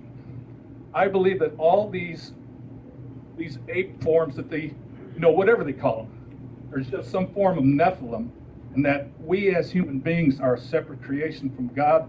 We have no relation to these these ape men. I believe that some of these things that they're calling ape men from way back are still in the woods now, and that's what we're seeing. So I know this is not a very popular belief, but there's a lot of authors out there, L.A. Marzulli, Tom Horn, Ron Moorhead. They believe the same stuff I do, give or take one or two little situations. But I just wanted to tell you this, and since I'll probably never see any of you the rest of my life, I wanted to tell you this. So I know you're going to say, nah, this is not going to hit. This ain't right. But I'm telling you, I've been fishing in the North Georgia mountains since 1981. I've run into them in the Cohutta Wilderness twice outside my tent while my boys and I were sleeping. I heard them talk. I've had them rocks thrown. Like I said, I've never seen a visual, and I'm ticked at that because some of you have seen it. But that's what I believe they are. And like I say, this is my opinion.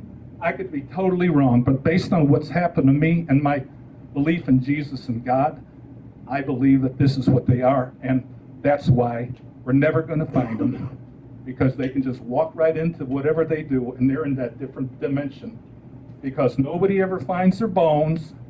And if you read some of these stories, one story of a guy that was tracking them in the middle of a giant field with snow on the ground, and they saw the footprints, blah, blah, blah. All of a sudden, no footprints and no exit in any direction. So to me, that doesn't speak of a totally natural creature. But anyway, I'm through with it.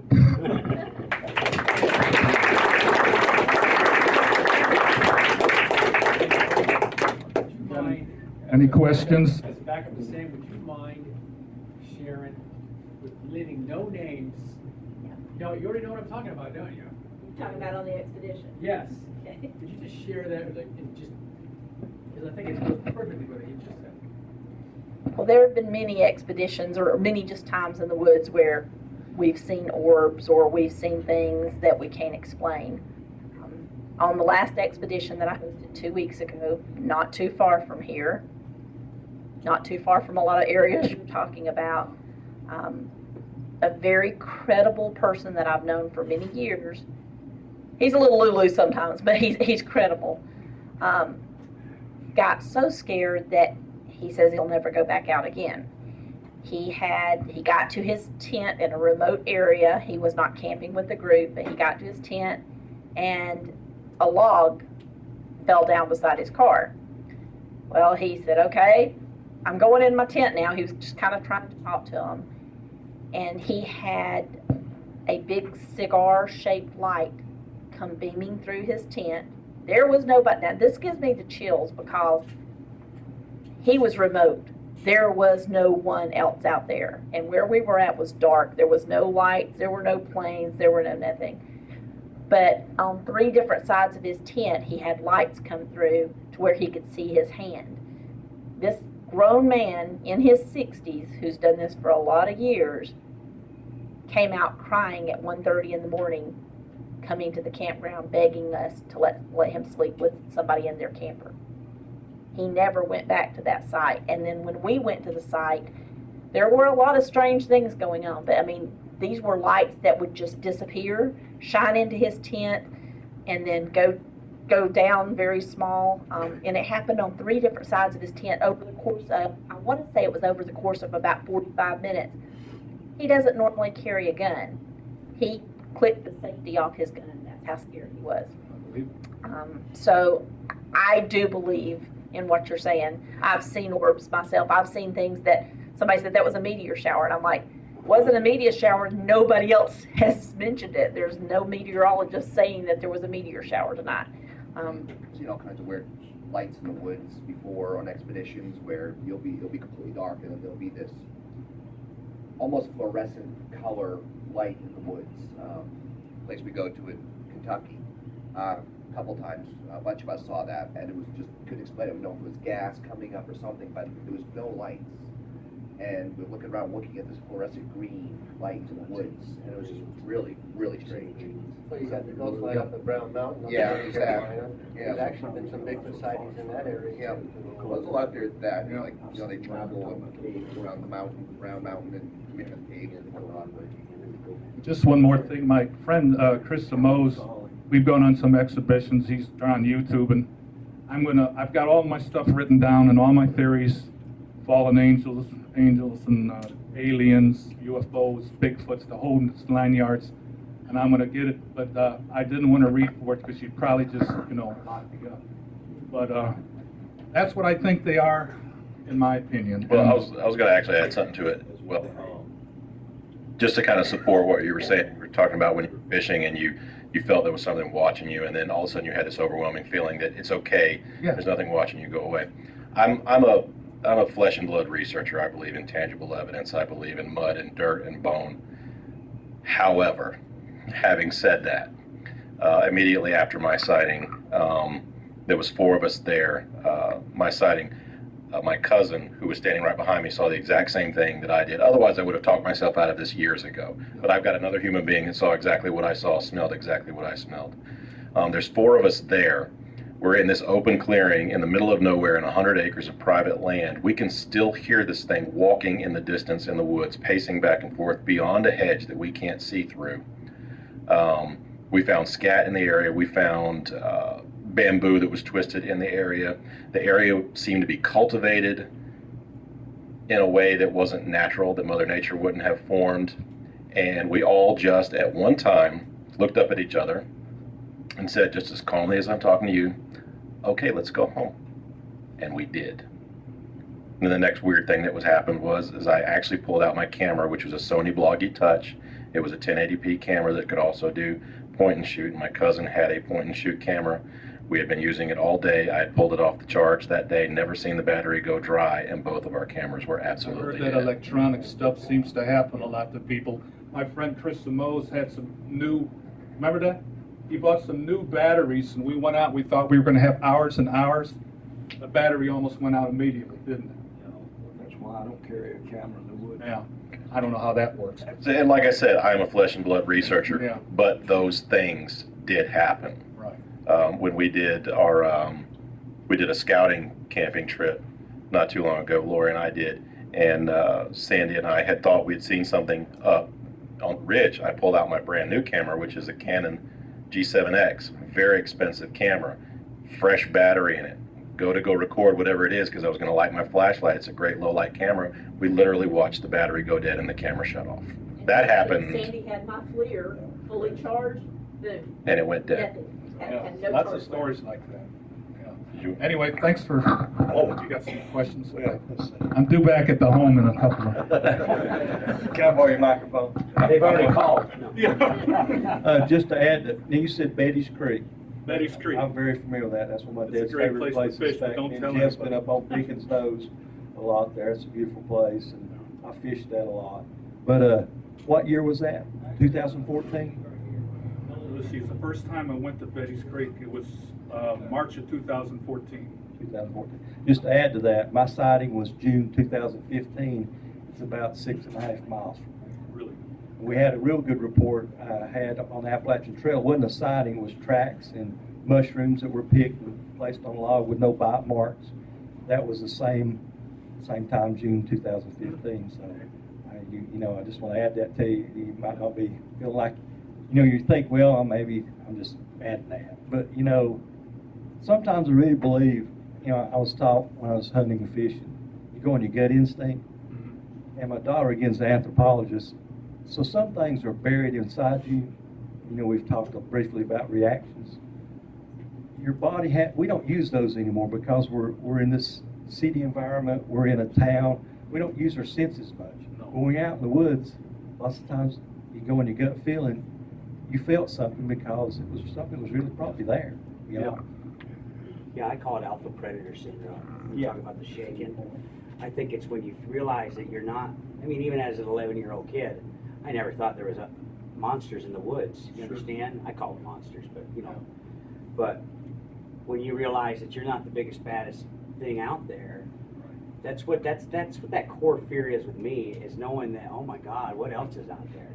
The Bigfoot, my encounter wasn't, like I said, it wasn't scary, but how I felt since, and what it's done to my psyche, number one, is I feel like what a deer must feel like, or what an antelope must feel like before the lion takes the bite. You know what I'm saying? That you know. Well, you know, they say tigers have this a zapping ability where they can Infrasound, yeah. infrasound where they can disorient the prey before they pounce on it. And there was a story I read about a Bigfoot. A guy was seeing a Bigfoot come off a hill. He saw a deer a little bit ahead of it. All the deer just stopped, just like that. And the Bigfoot went and twisted his head around like that. So I don't think they're just apes. I'm positive of that, in my opinion. So.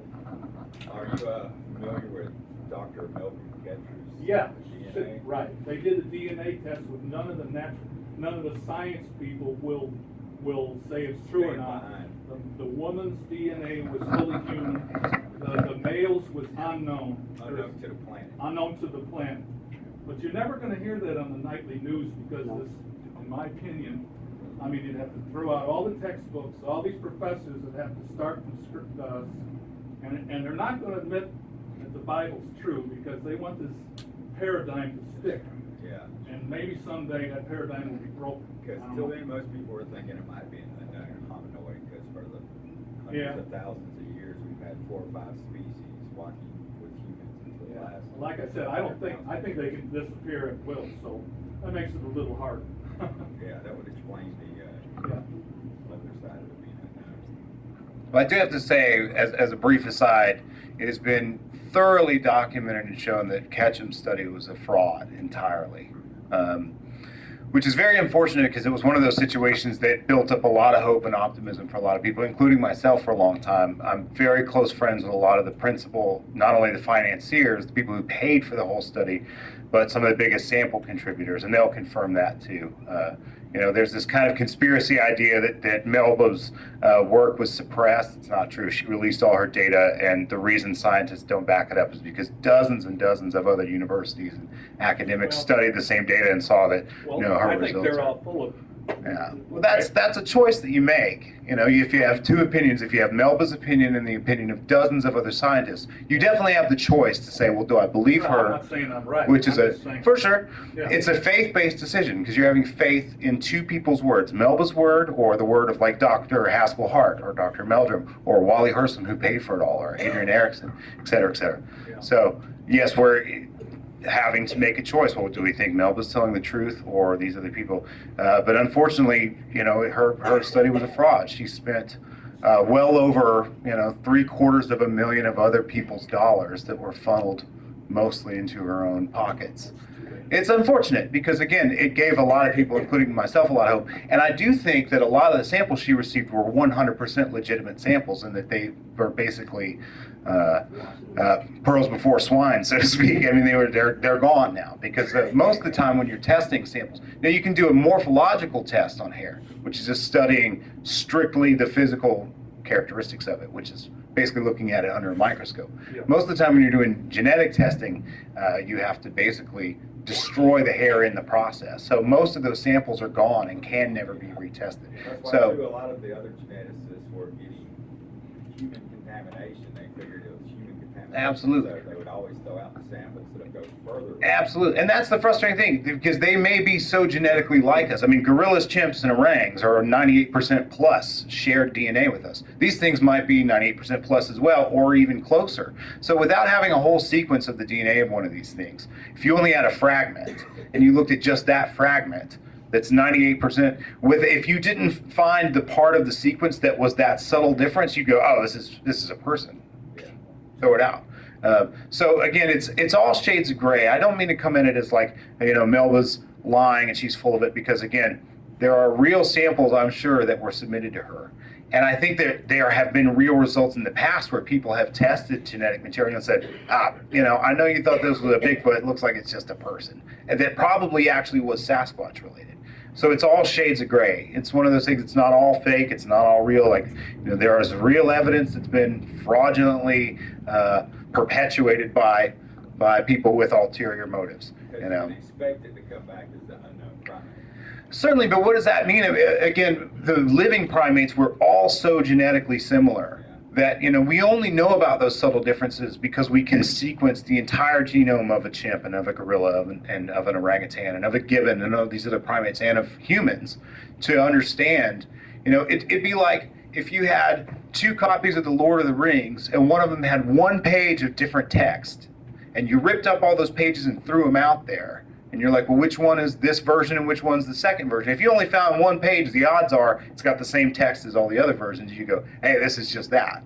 You'd throw it away. Unless you were lucky enough to find that one sequence out of, thousands and thousands of pages or whatever. I mean, that's kind of a loose analogy, but that's basically what it would be like. So I would say to anyone who does think that they have samples that are legitimate, hang on to those. If you have hair samples, definitely have them looked at under a microscope, because that's where a lot of this evidence comes from currently. We do have an understanding of what the physical makeup of this hair is like and how it's identifiably primate, how it's different from the known primates, and also how it's different from other known North American mammals. So you can look at hair samples and say this is likely from a Sasquatch versus a bear, an elk, a moose, et cetera, and you can also separate it in a way that's, hey, this is not a human, it's not a gorilla, chimp, orang. But in terms of genetic testing, until we have a type specimen to test it against, they'll probably, like in your example, just go, this is human. There's no reason to look any further. So if you have those things, hang on to them, because the day will come at some point, hopefully, that somebody will either collect a specimen or one will be found naturally, et cetera, that we can test those samples against. And that's what it will take, not to take up too much time here, but obviously, the collection of a specimen is probably the only way to prove these things exist. Whether that's someone actually harvesting one or someone collecting one. Well, a lot of people have this idea, well, you'd have to, let's say that someone found one here in the Appalachians. It's going to blow the whole subject wide open. Probably not. Probably people go, well, maybe there's a small group of these things in the Appalachians, in the Southern Appalachians, but that's it. Because we found this one here, and there's stories elsewhere, but so are we going to have to go collect one in the Ouachitas? Are we going to have to go collect one in the Ozarks, in the Rockies, in the Cascades, et cetera? No, because if people hold on to these samples that they find in the future, that they're finding now, and can have those tested, retroactively in the future, and say, hey, this was found in Oklahoma in 2003, and if it matches that genetic sequence, then we'll know we can establish the existence of the species in that other region based on just that alone, without having to have a specimen, a representative of those groups from every single, one of these like geographic clusters. So I definitely think it's, even though Ketchum's results were fabricated for her own personal gain, which she gained quite a lot from, I do think that trying to study DNA is a valid endeavor. I just wouldn't want people to think that she had made this discovery of the century and was being ignored, because people were overwhelmingly willing to, because it's, first of all, there's always people that want to be in on it, so they're like, let me see what you got, because they want to be included in that discovery. But unfortunately, the people who, and again, there are dozens and dozens of them who have tried to validate that work, and they've all come away with the same results and found the flaws in her methodologies, which is very unfortunate. But sorry for being long-winded.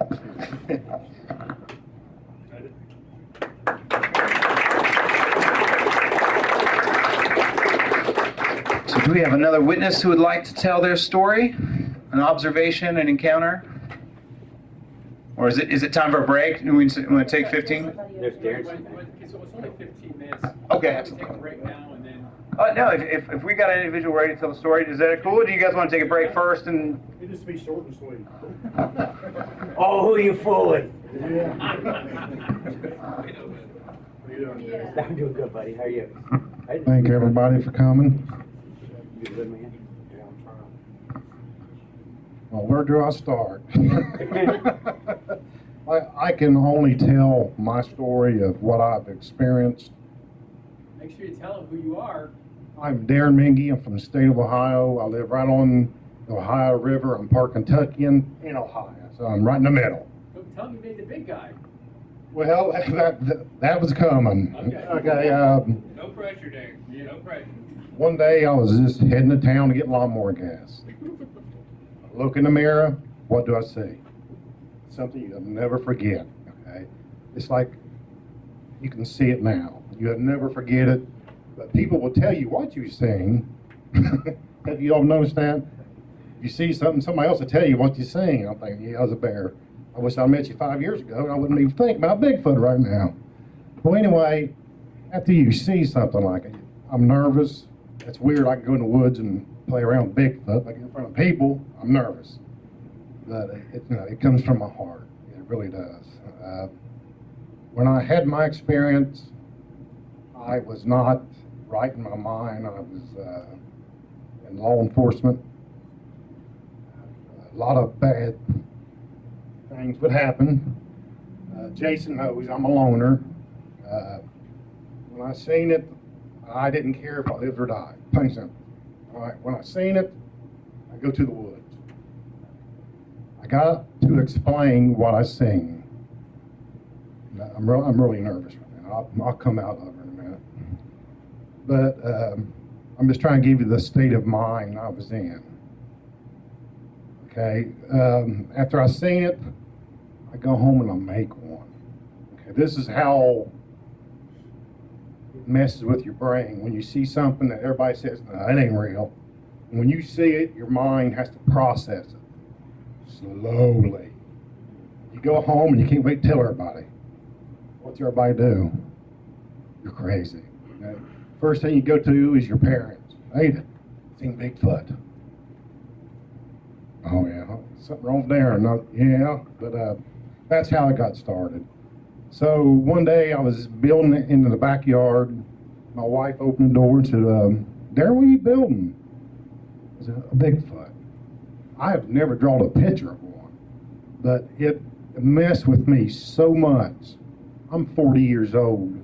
I lived in the woods. I deer hunted, squirrel hunted. Never even thought about Bigfoot.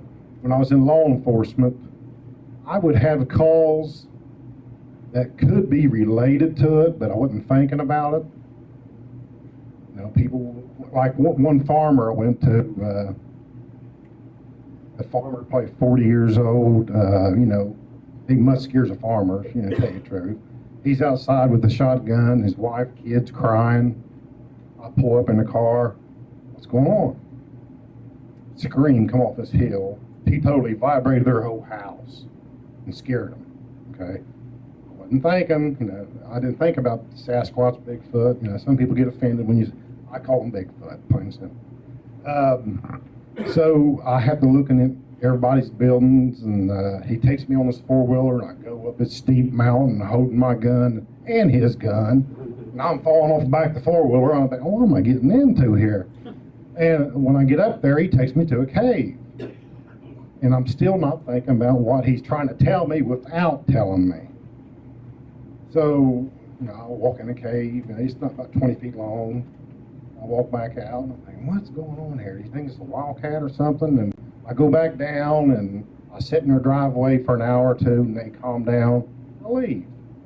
Didn't think of it. Go to another call. This woman and her daughter lived out in the woods, and I pull up, and their front porch is jerked a foot, one corner of it, off from their house. Okay? You would literally have to pick a pickup truck and hook to a log chain and pull it. Didn't think about nothing like that. I'm thinking, well, maybe the girl's got a boyfriend. He's playing a joke. How in the world did you get a pickup truck back here and pull it without being seen? Just strange things do happen, but you just don't. If you're not thinking about it, you don't really realize the possibility that they're real. Okay, until you see one. Once you see one, there's no unseeing. It's just something that you got to live with. And I'm the kind of person, if I sink my teeth in it, I'm coming. You know, I will learn. Ain't no doubt in my mind. When I did seen the being crossed the road, I go to Portsmouth, and I go with people that been doing it for 40, 50 years, okay? I go with them a couple weeks, nothing happens. I go back home. I know what I seen, though. You know what I'm saying? I know what I seen, and as a matter of fact, I used to live there. I rode dirt bikes, four-wheelers, all that stuff. I did deer hunt, and one weird thing did happen one time. I was nobody's about deer hunting. I was rattling deer antlers, and there's about a 20-foot tree shaking. I thought I done had the monstrous whitetail buck in the world rubbing this big 20-foot tree. It's just shaking like this. So I'm in hay about this high. I got a hill coming down here and here. And I'm looking back there about 75 yards, and so I lay the antlers down, I pick up my shotgun, I aim, and I stand there, and I stand there, and I stand there. So I finally go down there. Well, there's not a mark on that tree, okay? I just seen that tree shake, and I thought the biggest buck in the world down there rubbing this tree. You know, common sense tells you you ain't gonna rub no 20-foot tree and shake it like it was done. So my opinion maybe is when I was rattling, one was coming from a different area, one got my attention, both got away. Didn't think about that time because I didn't think about Bigfoot until I seen one. Then I go back in my lifetime and I can remember weird things that happened when I was deer hunting. Like I'd hear 3 bangs. I thought it might be a farmer beating on a nail and this echo through the holler. I'm looking at you, I feel more comfortable with you because I'm nervous. I usually talk person to person, not a group. And when I talk about Bigfoot, it gets really to my heart because there's a lot of things that I won't talk about, but I had to build one. So I worked for the sheriff department, and we'd have boot camp for little kids. So if they graduated, they got to see Bigfoot. So I had a really enjoyment out of that. Okay, but then you got other people totally against it. So like I said, I'm not here to offend nobody. All I can tell you is my side of the story. So, you know, I got PTSD severe. So when I sing, I go in the woods, I don't care if I come out. I'm just trying to give you a state of mind that I was in. So when you're laying against a tree and you start vibrating, you don't hear nothing or see nothing, but your body's telling you to run, run, run. Just sit there. And I just dropped my flashlight and I'd hum. That's how when I got nervous, I just hum. Because I know I didn't hear or see nothing, but I sure felt it. So I'd sit there and I'd just, about 20 minutes, I'd calm down. I'd walk back to the truck 1.5 miles. I'd go home. I'd tell my family, but nobody really cared. You know, because they don't really, until you experience it, I don't expect you to believe it. You know what I'm saying? So I'd go back. Then I started hearing tree crashes or tree slams. You know, if you take a tree that's been slammed so hard, you can feel it in your chest. You know, this tree didn't fall by itself. It's been slammed. So I sat up on top of this mountain and I look over this valley. And I would get that once in a while, and I took us no trespassing. So I sit up here quite a few months. I walked 5 years one trail. That was my mental health trail. Because when I was out of shape. When I first walked that trail, I could barely walk around, and after 5 years, I could jog it. So really, I got my mental state back. But it took Bigfoot to put that spark in me because I was ready to go bye-bye until I seen Bigfoot. So that got me in the woods. So I'm in the woods, sitting around, building campfires, looking, waiting. Don't happen every night. You wait 2 months. Maybe one time something will happen. It'll scare the tar out of you. Because the very first time I had to walk up, and the trees would quit slamming down in this valley. I mean, echo the whole valley. You can tell. Your body tells you, hey, stay out of there. So one day, they didn't do it. I walked down about 11:30 at night. I walked down through the valley. I come back up to the other top. I'm like, man, Jesus Christ. Well, that wasn't so bad. I stopped. I put my foot against a tree. I just sat, and here comes some footsteps. I'm thinking, okay, there'll be a meth head up here. Because I was the cop, and I stayed in the woods looking, you got to be careful. And, but it started walking towards me. And I stood there, and I'm thinking, oh my God, I'm starting to get nervous. I'm thinking, holy crap, something's walking right at me. It sounds big. Every now and then it might grab a limb and give a good crack, just to make you jump a little bit. But I stood there. You know, I got my phone out, started fiddling with it, to calm my nerves down. But they usually walk 30 feet and they stop. You gotta sit there and like, you stand there 15, 20 minutes, you turn the flashlight on, nothing there. Walk back to your truck. You gotta process this stuff. It takes time. You got validation that something walked up on you. I can't see it. So this is how I got started. I learned by myself. I didn't have teammates. I would try to talk to other people, but they're crazy.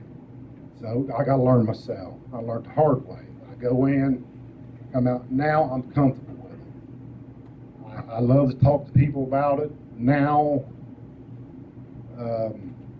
what's what I say? I'm trying to be. When people see fresh Bigfoot sightings, I want to work with the people. Because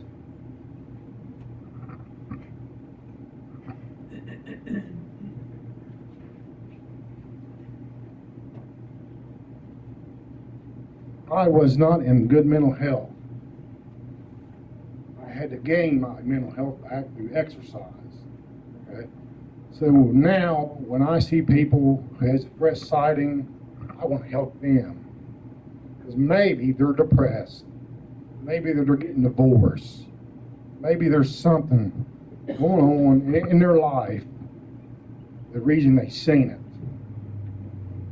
So when people come to me and see a fresh Bigfoot sighting, I go for the people. We work it out together. Sorry for crying like a baby, but I talk from the heart. I'm sorry, but that's all I got. Could I ask you a question?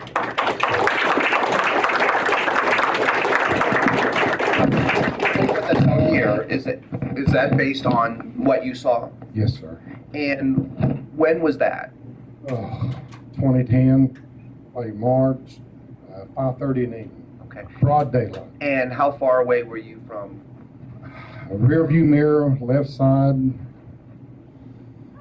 Was it crossing a road? Yes, you crossed the road like it was meant to happen. To me, it wasn't an accident. Sure. It was meant for me to see. And it didn't look, the knees are bent, the hump in the back. Nothing about it was right.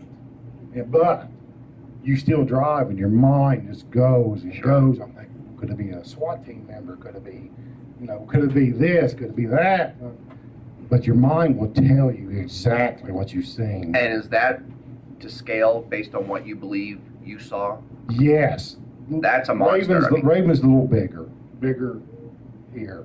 But I seen that more at, I could not really create a hump back here, and his leg was bent like this. Like you're sneaking, but not sneaking. Sure. Okay. And what did you do immediately following that sighting? I was in a fog in my mind about 3 miles till I got to the gas station. I'm trying to rationalize what I seen. Because I lived in the woods. It's impossible. It's impossible. But I seen it. It's not supposed to be there. Yes, and your mind would tell you that. And what do you do? When something gets in your mind that you have never seen before, you never forget it. So after the 3 miles and some time of on the way back, what was going through your mind and what was going through you at that time? I try to come up with everything. Was it disbelief? Was it? No, I know what I seen. It's just I couldn't explain it. Yeah. And I don't like nothing I can't explain, but I couldn't explain it. Yeah. So that's the reason when I went home, what's that one movie where a guy builds his, like the third kind? Yeah. I had to do it because my mind had to be busy because I wasn't very mental state, I didn't. But when I seen that turned my life. Sure.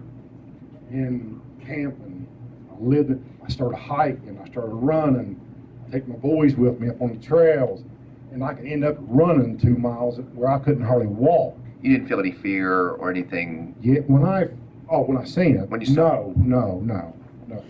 Fog. Yeah. Disbelief. No fear. I mean, I guess if you seen it in a different position, if it jumped out in front of you, Sure. You might have. But in the mirror, rear view mirror, it might have happened for a second or two, but man, you'd never forget it. Yeah. Just everything about it was not possible, but it was. Can you clarify for everybody what we're talking about? Yeah. Some of these folks I don't think know what we're talking about. Ooh, he made Raven. Raven. Yes, and I also built another one. The big eight. I got him at the house. He's the fellow that made it. I'm sorry for crying like a little baby, but it's from the heart. When a man cries, he's telling you from the heart. But yes, when I seen it, there's no forgetting it, and I had to learn about it, and I had nobody to go to. You know, my parents, my friends, deputies, What they say. sheriff. You seen a bear? Yeah. There ain't no bears around here. I know the game warden. He got a tracker on it. If it runs across Adams County, we know exactly where it's at. And you know what it is.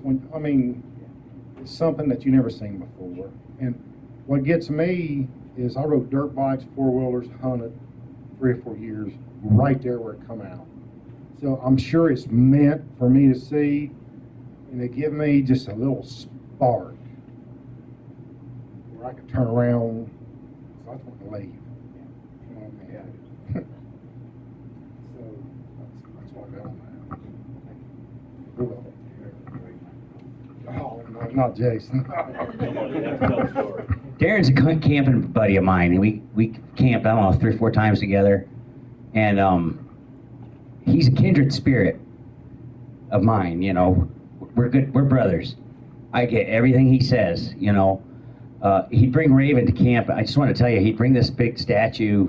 You've seen him. Bring him to where we go camping, and where we go camping is a big place for the scouts to camp. We've had whole scout troops come through like they're on a field trip wanting to see Raven, you know. So, but he's from the heart. This guy's really helped me out a lot. We've sat and talked under starry skies for many, many, many hours. And he's right about that thing about when you see it. Sometimes people, I won't say they get mad, I get mad at them, but I get a little annoyed when people go, oh, I just can't wait to see one. I gotta see it. I just can't. Because I don't come from that angle. I'm kind of sorry I saw it, you know, but I'm not sorry I embraced it. You know what I mean? So I guess that's what Darren and I have talked about before, is embracing it. You know, when you can look at somebody and say, man, I know exactly what you're talking about. It's a fellowship, you know. But well, I wanted to also add, the reason I went further into it is because when you have no fear of death, at that time, I would let them walk up on me, and I would still be scared. Because your brain, really, you scare yourself a lot, because you don't know what it is. And I noticed if you ever turn around, they stop. So I'd always keep my back turned. And it's a hard thing to do. It will teetotally give you a heart attack, adrenaline rush, scared, all at the same time. But over the years, I got comfortable with it. But now I've lost my fear, but man, I had to earn it. I really had to earn it. And I think it was teaching myself, at the same time, maybe, I don't know what to say, is it turned me around to get healthy again, my mind, my mental state, and I got to learn, and I'm still learning. But I go for the people. When I go on a call, I go for the people. I want to know why something's going on. So I'm coming for you. If you had a fresh Bigfoot sighting, I'm coming for you. I'm going to have a talk with you. I mean, I'm going to get how you are. I mean, maybe something's wrong, or somebody in your family. Maybe a young child. To me, there's always a reason people see anything in life. It's just why. And we got to learn. And the only way to do it is we all get together, like here. This is the hospital. It really is. We come here and we talk, shed some tears, learn. We might not agree on everything, at least we're talking. You know what I'm saying? I don't mean to offend anybody, but I'm here to listen to anything you got to say, and believe me, I won't laugh at you. So So I would love to hear everybody's story. And I don't think you can go any further than what I've experienced. I've left out a lot, but I don't think it's the right timing for other stuff. But I feel comfortable with what I've said. But like I said, if anybody needs help anytime, I'll be there. I don't care. I'll camp in your yard with you. I don't care. We're going to get through it. Why? What's going on? That's just who I am. I want to thank everybody. Thank you.